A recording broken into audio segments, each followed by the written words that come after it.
नमस्कार, आपका स्वागत है हमारे चैनल संस्कृति सेज पर। आज हम आपको ज्योतिष जगत के जाने माने चेहरे से मिलाएंगे और उनसे महत्वपूर्ण विषयों पर चर्चा करेंगे। तो आइए बात करते हैं श्री तारा प्रसाद दिव्य पंचांग के प्रधान संपादक एवं संस्थापक डॉक्टर रमेश चंद्र जोशी जी से।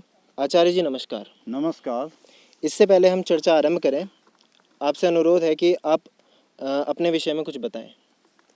मैं अपने विषय में क्या बता सकता हूँ, मैं यही बताना चाहता हूँ कि मेरा एकमात्र उद्देश्य जो ज्योतिष के क्षेत्र में मैंने अपनी कलम उठाई है, उसके यहाँ के जो तिथि पर्वों में अनेकता है, मतभेद है, उसमें एक रूपता लाना है और ज्योतिष जगत में को एक नया आयाम देना है। और यहाँ की जो जन्म पत्रिकाओं में अशुद्धि आ रही है, उस अशुद्धि को दूर करके उनमें पूर्ण शुद्ध एक पंचांग के द्वारा पूर्ण शुद्ध गणित की एक प्रस्तुति समाज के सामने करनी है। ज्योतिष की सेवा ही मेरा मुख्य उद्देश्य है। तो आचार्य जी, आप एक पंचांगकार हैं, आपके मन में पंचांग गणना का विचार कैसे आया? मेरे मन में पंचांग गणना का विशेष विचार इस प्रकार आया, जब मैं देखता था यहाँ के जो प्रचलित पंचांग हैं, हमारे स्थानीय पंचांग, उसमें गणेश मार्तंड पंचांग भी हैं और आनंद भास्कर लोहनी जी का पंचांग भी था। इन दोनों पंचांगों में मैंने देखा कि इन दोनों पंचांगों में यहाँ तक कि लग्न सारणियाँ जो थी वो 200 वर्ष पुरानी थी और अयनांश के परिवर्तन होने के साथ साथ उन्होंने अपनी लग्न सारणियों को परिवर्तित नहीं किया हुआ था, जिससे बच्चों की जन्म कुंडलियाँ जो है अशुद्ध बन रही थी। और तिथि पर्वों में भी 2-3 दिन का अंतर, संक्रांतियों में 2-3 दिन का अंतर आ रहा था, लग्नों में 2-3 से लेकर के 4 घंटे तक का यहाँ अंतर देखने में आया और राशियों में भी भारी अंतर था। इन्हीं सब बातों को देखते हुए मेरे मन में पंचांग गणना का विचार आया। ज्योतिष को कई लोग रूढ़िवादिता या फिर अंधविश्वास कहते हैं, इस पर आप क्या कहेंगे? ज्योतिष बिल्कुल भी रूढ़िवादिता और अंधविश्वास नहीं है। ज्योतिष एक महाविज्ञान है। एक तो विज्ञान होता है जो हमें आजकल भौतिक विज्ञान पढ़ाया जा रहा है या अनेक प्रकार का जो विज्ञान पढ़ाया जा रहा है, लेकिन ज्योतिर्विज्ञान वह विज्ञान है, वह महाविज्ञान है जहाँ तक कि अभी तक के आधुनिक वैज्ञानिक नहीं पहुँचे हैं। इसलिए ज्योतिष, क्योंकि हमारे जो ऋषि महर्षि थे, जो हमारे गणित के पूर्वाचार्य भास्कराचार्य आदि महापुरुष हुए, उन्होंने जो गणना ज्योतिष के क्षेत्र में की उस समय, वह आजकल आज के जो वैज्ञानिक हैं जब असूक्ष्म दूरबीन यंत्रों के द्वारा उसको देख रहे हैं तो उनके द्वारा की हुई जो गणनाएं हैं उनको शुद्ध पा रहे हैं।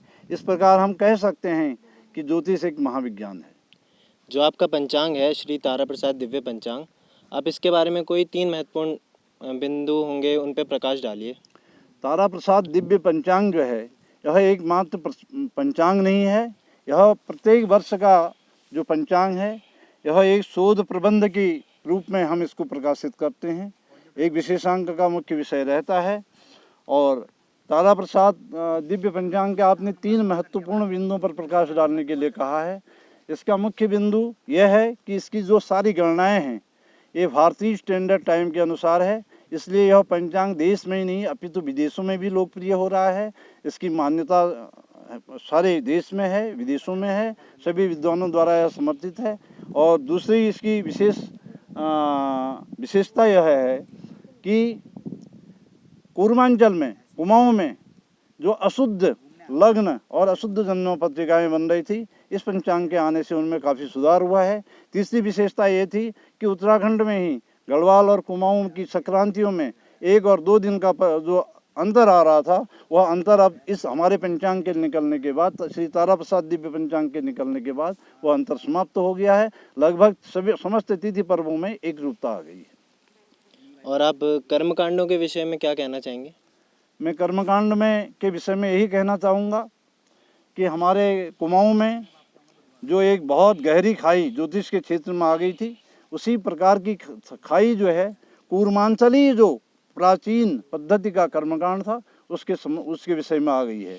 यद्यपि आधुनिक अनेक संस्कृत विद्यालयों से जो आचार्य आदि परीक्षा उत्तीर्ण करके आए हुए विद्यार्थी जन हैं, वे वैदिक कर्मकांड में तो पारंगत हो गए हैं, लेकिन जो कूर्मांचली परंपरागत हमारा कर्मकांड था वह समाप्ति की ओर है। और वो उसमें उस कर्मकांड की को करने वाले ही नहीं, अपितु जो कर्मकांड की पुस्तकें ही उनमें भी व्याकरण संबंधी अनेक अशुद्धियाँ देखने में आ रही हैं। इसलिए मेरा सभी पंडित वर्ग से यह अनुरोध है कि वह अपने कूर्मांचल के अंदर कम से कम कूर्मांचली पद्धति के कर्मकांड को ही अपनाएं, जो कि हमारा परंपरागत है और बहुत ही भावपूर्ण है। आप कथा प्रवचन का कार्य भी संपादित करते हैं, तो आपका अध्यात्म के बारे में क्या नज़रिया है? कथा प्रवचन के क्षेत्र में कथा प्रवचन का जो व्यापक क्षेत्र है, इसने एक व्यवसाय का रूप आज ले लिया है। लेकिन मैं कथा प्रवचन के क्षेत्र को व्यावसायिक रूप में नहीं देखना चाहता हूँ, क्योंकि आध्यात्म का तात्पर्य ही है कि आत्मा को अधिकृत करके, आत्मा को लक्ष्य में रख करके, परमात्मा को लक्ष्य में करके जो कार्य किया जाता है वह अध्यात्म है। और हमारे जितने पुराण हैं और हमारा जो दर्शन है, उपनिषद है, ये सब आध्यात्म के अंतर आते हैं। श्री रामचरितमानस है, वाल्मीकि रामायण है, तो यह कोई आजीविका और धनोपार्जन का क्षेत्र नहीं है, अध्यात्म का क्षेत्र। मेरा कहना यह है कि इसको व्यावसायिक रूप न दे करके विशुद्ध अगर आध्यात्मिक रूप दिया जाए तो ये अति उत्तम हमारे सनातन धर्म के लिए होगा। और विवाह में लापक सारणी जो है उसके ऊपर कुछ प्रकाश डालिए आप। ये बहुत ही महत्वपूर्ण प्रश्न आपने पूछा है और ये बहुत ही विशद प्रश्न है, बहुत विस्तृत प्रश्न है। संक्षेप में इसके बारे में यही कहा जा सकता है कि विवाह मेलापक के मामले में, विवाह मेलापक के संबंध में लोग आज बहुत बड़ा भ्रम पाले हुए हैं।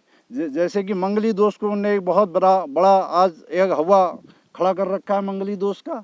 उसी प्रकार गुणों का कुछ लोग जो है गुण देख करके विवाह कर देते हैं, उसमें ग्रहों का विचार नहीं करते।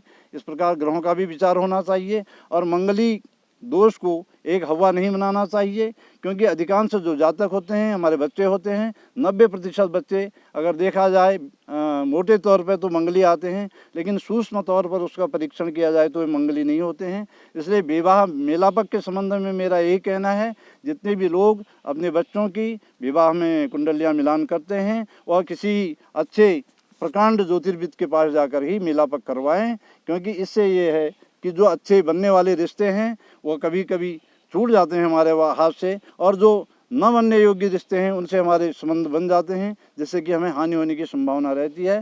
तो विवाह मेलापक के संबंध में मेरा इतना ही कहना है कि अच्छे ज्योतिर्विद के पास जाकर अपना मेलापक, विवाह मेलापक करवाएं। तो आचार्य जी, जो आजकल ये शादियों का समय है, अर्थात लग्नानुसार विवाह समय पर क्यों नहीं होता है, तो उसके ऊपर आप क्या कहना चाहेंगे? ये तो और भी आपने बहुत ही कठिन प्रश्न पूछा है। आजकल देखा जाए तो जो धुल्य अर्घ का समय हुआ करता था, ये गोधूली का समय होता था। गोधूली का समय उससे कहते हैं जो सूर्य अस्त होने के करीब करीब 1-1.5 घड़ी 24 मिनट या 30 मिनट, आधे घंटे तक रहता है। इस समय में बारात हमारे घर पर आकर के धुल्य अर्घ का समय होना चाहिए। और जो विवाह लग्नों का समय है, विवाह लग्नों के समय तक तो आजकल बारात पहुंचती नहीं है, ये बड़ा चिंता का विषय है। सारे दोष हों मेलापक में भी, सब कुछ में, अगर विवाह सही लग्न पर कर लिया जाए तो उससे सारे दोष कट जाते हैं, क्योंकि लग्न शुद्धि हमारे वहाँ सर्वश्रेष्ठ बताई गई है, महत्वपूर्ण बताई गई है। और वस्तुतः आज हमने अपने विशेष करके कूर्मांचलियों ने जिस प्रकार के अन्य संस्कृतियों का अनुसरण कर लिया है, धुल्य अर्घ तो 11 बजे होता है, उसके बाद फिर जयमाला होती है। जयमाला एक प्रकार से विवाह हुआ, इसको गंधर्व विवाह की श्रेणी में गिना जाता है। उसके बाद फिर कन्यादान का कोई महत्व नहीं रह जाता। इसलिए हम ये कहते हैं कि अपनी परंपरा के अनुसार समय पर धुल्य अर्घ करें, और जो विवाह लग्न पंचांग में दिया रहता है लग्न का समय, उस पर विवाह लग्न करेंगे तो जीवन जो निर्बाध रूप से दाम्पत्य जीवन जो है वैभवपूर्ण बनेगा। इसलिए विवाह लग्न के संबंध में मेरा सबसे अनुरोध यही है कि नियत समय पर हो और अपनी संस्कृति के अनुसार हो। तो आचार्य जी, अब जो अगला क्वेश्चन मैं आपसे पूछना चाह रहा हूँ, अगला प्रश्न जो मेरा है वो थोड़ा बहुत तालमेल रखता है पहले प्रश्नों से भी। तो जो ये दिन में होने वाली शादियाँ हैं, ज्योतिष इसको किस नज़र से देखता है, आपका इस पे क्या कथन होगा? दिन में होने वाली शादियों के संबंध में इसमें लोगों के अनेक मत हैं। बताया जाता है कि कुछ समय पहले तक हमारे कुमाऊं में भी, कूर्मांचल में भी और भारतवर्ष में भी दिन के विवाह नहीं हुआ करते थे। लेकिन जब हमने प्राचीन ग्रंथों को देखा तो उसमें हमें ये देखने में आया कि प्राचीन समय में रात्रि के विवाह हुआ ही नहीं करते थे, दिन में ही विवाह हुआ करते थे। इसमें इस प्रकार दो मत हैं, और कुछ लोगों का मत है कि रात्रि में ही विवाह होना चाहिए। मत से दिन और रात्रि दोनों में होने वाली जो शादियां हैं, विवाह हैं, वे शास्त्र सम्मत ही हैं, उनमें कोई शास्त्रीय बाधा नहीं है। और जहाँ तक गुरु और शुक्र के उदय और अस्त होने पर विवाह मंगल कृत्यों का संपादन है, उसके संबंध में मेरा ये कहना है, जहाँ वर और वधू दोनों वयस्क आयु से अधिक की आयु के हो चुके हों, ऐसी स्थिति में गुरु और शुक्र एक के उदय होने पर विवाह लग्न संपादित कर दिए जाने चाहिए, यही शास्त्रीय आदेश है। तो आचार्य जी, अब हम आपके बारे में थोड़ा और जानना चाहेंगे, तो आप हमें अपनी जीवनचर्या के बारे में बताएंगे। रोहित जी, ये वैसे अपना एक व्यक्तिगत प्रश्न आपने हमसे पूछा है। इसके विषय में मैं आपसे यही कहना चाहता हूँ कि हमारी जीवनचर्या का, मैं अपनी जीवनचर्या का जो भी कार्य मानता हूँ उसको भगवान की उपासना और पूजा ही समझ के किया करता हूँ। और मेरी जीवनचर्या का प्रातःकाल से सायंकाल तक का थोड़ा समय वर्णन आपसे करूँ। प्रातःकाल 4 बजे ब्रह्म मुहूर्त में जागना, ईश्वर स्मरण करना, उसके पश्चात अपना प्रातः भ्रमण, योगाभ्यास, प्राणायाम आदि, और उसके पश्चात नित्य सहस्त्र गायत्री का जप और रुद्राभिषेक, ये मेरे प्रातःकालीन उपासना के कार्य हैं। उसके बाद मैं अपने श्री जो तारा प्रसाद दिव्य पंचांग, ये पाठक लोग इसे देख लें और हमारे जो प्रिय श्रोतागण हैं इसे देखें कि ये जो तारा प्रसाद दिव्य पंचांग है, इसके परिगणन में इसको नवग्रहों की उपासना समझ करके पर ब्रह्म परमात्मा की जो अत्यंत अव्यक्त स्वरूप परमात्मा निर्गुण निराकार सगुण साकार हैं, उनकी उपासना समझ के प्रातःकाल 10 बजे से लेकर के सायंकाल 6 बजे से मैं इसी की साधना में तत्पर रहता हूँ। और ज्योतिष, आध्यात्म और कर्मकांड का एक सामान्य विद्यार्थी अपने को समझते हुए आज 61 वर्ष की आयु में भी ज्योतिष के अध्ययन, कर्मकांड और आध्यात्म के अध्ययन में सदैव ही तत्पर रहता हूँ। बाल्यकाल और विद्यार्थी जीवन के बारे में आप क्या कहेंगे, और आपका जो बाल्यकाल था या विद्यार्थी जीवन था, आप उसके बारे में भी कुछ बताएंगे तो हमारे लिए वो प्रेरणादायी होगा। बाल्यकाल से ही हमारा जो घर का वातावरण था वह एक धार्मिक आध्यात्मिक परिवेश का था।